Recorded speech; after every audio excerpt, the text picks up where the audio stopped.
Hey everyone, welcome back. Today, we're diving into something super useful: how to create a Go2Bank account.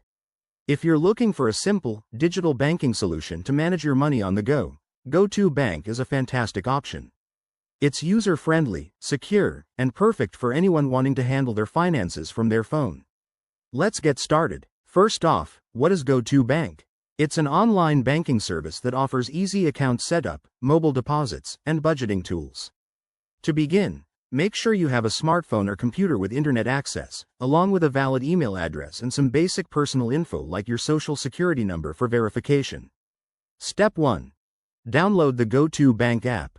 Head to your App Store, whether it's Google Play for Android or the App Store for iPhone, and search for Go2Bank. Once it's downloaded and installed, open the app. You'll see a welcome screen with options to log in or sign up. Click on Sign Up to create a new account. Next, enter your personal details. This includes your full name, date of birth, email address, and phone number. Go2Bank will send a verification code to your phone or email. Make sure to enter it quickly to verify your identity. After that, you'll need to create a secure password and set up any additional security features, like two-factor authentication, which is a smart move for keeping your account safe.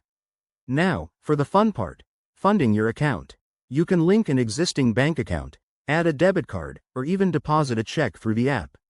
Once everything's set up, you can start exploring features like bill payments, transfers, and spending trackers.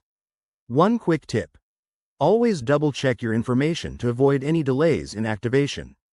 If you run into issues, Go2Bank's customer support is available through the app or their website. There you have it. That's how to create your Go2Bank account in just a few easy steps. It's a game changer for managing your finances effortlessly.